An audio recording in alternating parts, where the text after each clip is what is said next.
लगा था, किसी ने कल्पना नहीं करी थी कि इस महामारी के खिलाफ जो संघर्ष पूरे देश को करना है, उसका इतना बड़ा भार इस देश के श्रमिकों और मज़दूरों को सहना पड़ेगा। पहली बार देखा था हमने लाखों लाखों की संख्या में बुज़ुर्ग, बच्चे, श्रमिक, औरत, आदमी सब बॉर्डर पे फंसे हुए थे और पिछले कुछ दिनों में सब्र का बांध लोगों का टूटा है और मुझे बड़ा दुख है कि आज इस चुनौतीपूर्ण घड़ी में भी आरोप प्रत्यारोप का दौर चल रहा है। कोई कारण नहीं है कि इस देश के मेहनतकश लोग जिन्होंने अपने हाथों से इतनी बड़ी बड़ी इमारतों का निर्माण किया है, इस देश को अपने पैरों पर खड़ा किया है, वो हमारे चाहे कृषि श्रमिक हों, चाहे हाथ से मजदूरी करने वाले लोग हों, ठेला रेहड़ी चलाने वाले लोग हों, जो लोग आज अपने गांव वापस जाना चाहते हैं, उनके लिए इतने असमंजस पैदा कर दिया है केंद्र की सरकार ने कि हम बयान नहीं कर सकते हैं। हम लोग चाहते हैं कि हर व्यक्ति को अधिकार है अपने घर पहुंच जाने का और उसकी सुरक्षा, उसके खाने पीने का इंतज़ाम करना उस सरकार की जिम्मेदारी है जिस राज्य में वो लोग हैं। हम लोगों ने बीड़ा उठाया है कि हम सब लोगों को सुरक्षित और उनको उनके मंजिल तक पहुंचाने का काम करेंगे, चाहे ट्रेनों से हो चाहे बसों से हो। लेकिन जैसा यूपी की सरकार कर रही है वो बिल्कुल निंदनीय है। और जो 1000 बस हम लोगों ने करके दी थी कांग्रेस पार्टी की तरफ से, प्रियंका गांधी ने करी थी यूपी ले जाने के लिए, पहले परमिशन नहीं दी, अब परमिशन देते हुए कहा कि इन बसों को लखनऊ भेज दीजिए। मतलब लोगों को इंतज़ार कराना, घुमाए रखना। और जिन कार्यकर्ताओं ने, कांग्रेस लोगों ने अपनी गाड़ी कमाई के पैसे से श्रमिकों के लिए बसों का इंतजाम किया है, उन बसों को बेवजह बॉर्डर पर रोक लेना, ये कहाँ की इंसानियत है। समझते हैं आज राज्य सरकार, केंद्र सरकार को मिलकर लाखों करोड़ों लोगों के जो आंसू पहुँचने चाहिए वो लोग अपने घर तक पहुँच सकें। इन लोगों के अंदर निराशा है, बेरोजगार हो गए हैं, खाने को सामग्री खत्म हो रही है, इतने हफ्ते निकल गए और आज तक कोई ठोस नीति केंद्र सरकार ने बनाई नहीं है।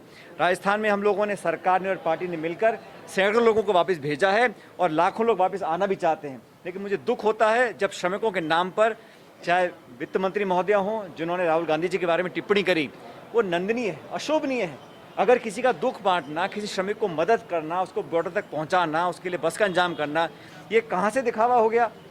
और मैं पूछना चाहता हूँ केंद्र की सरकार से कि आपने इतने 20 लाख करोड़ रुपए का पैकेज का अनाउंसमेंट करी, उसमें गरीब के हाथ में कितना पैसा आया? जो श्रमिक अपने घर गांव जाना चाहते हैं उनकी व्यवस्था के लिए कितना पैसा आपने इयरमार्क किया है? सिर्फ लोन एक मिला लगा दिया कि लोन ले जाओ, बाद में चुकाते रहना। ये बिल्कुल दोहरी नीति है, इसकी हम भर्त्सना करते हैं। लेकिन हम लोगों ने प्रण लिया है, कांग्रेस लोगों ने, पूरे हिंदुस्तान में जहाँ कोई व्यक्ति परेशान है, अटका हुआ है, उसके लिए पैसे का इंतजाम करेंगे, उसको खाने का इंतजाम करेंगे, उसको घर पहुँचाएंगे। इस इतने महत्वपूर्ण कठिन समय में हम सबको एकजुटता का परिचय देना चाहिए। लेकिन मुझे खेद से कहना पड़ रहा है कि केंद्र सरकार, उनके नेताओं ने बेवजह बयानबाजी कर इन मासूम, गरीब, बिछड़े हमारे जो श्रमिक साथी हैं, इनके ऊपर राजनीति कर रहे हैं। अब समय आ गया कि अब सामने आकर इन लोगों को घर पहुंचाना चाहिए। हम लोग आज कुछ बसों का रवाना कर रहे हैं, कुछ छत्तीसगढ़ जाएंगी, कुछ बिहार बंगाल जाएंगे, लेकिन हमारी तरफ से कोई कमी रखी नहीं जाएगी। मैं उम्मीद करता हूँ केंद्र सरकार इस बात से कुछ सबक लेगी। कृपा करके भरतपुर अलवर बॉर्डर पे चले जाइए, वहाँ बसें खड़ी हैं, आज और बसें जा रही हैं। बसें 990 हैं, 1010, ये महत्वपूर्ण नहीं है। महत्वपूर्ण ये है कि हमने बसें करा दी, उनको परमिशन नहीं दी गई। अब परमिशन जब प्रियंका गांधी ने पब्लिक में कहा मुख्यमंत्री महोदय से, तो उन्होंने कहा उन बसों को पहले लखनऊ भेजो, वहाँ से परमिट दी जाएगी। मतलब वो घुमाने का काम कर रहे हैं बजाय लोगों की मदद करने का। मैं समझता हूँ बड़ा दुखद है और जनता इस बात को याद रखेगी। ग्रामीण क्षेत्र में कंट्रोल कैसे हो पाएगा? 29 दिन के अंदर पहली बार मैंने मीटिंग करी थी 17 अप्रैल को। राजस्थान में सिर्फ 62,000 लोग नरेगा से काम ले रहे थे, आज वो संख्या 34 लाख हो गई है। 28 दिन के अंदर 62,000 से हम 34 लाख पर पहुंचे हैं। और हिंदुस्तान में राजस्थान नंबर 1 राज्य है जहां गांव देहात में लोगों को नरेगा से रोज़गार मिल रहा है। और हमने कहा है जो हमारे साथी श्रमिक वापस अपने प्रदेश में आएंगे उन लोगों के लिए हम आसानी से जॉब कार्ड बनाएंगे, उनकी कहाँ ट्रेनिंग करा सकते हैं वो भी कराएंगे, लेकिन सरल और आसान तरीके से उन लोगों को काम मिले, उनके जॉब कार्ड बने, इस बात के लिए मैंने डिपार्टमेंट को दिशा निर्देश दिया हुआ है। देश भर में सिर्फ शहरों तक सीमित रहा है संक्रमण।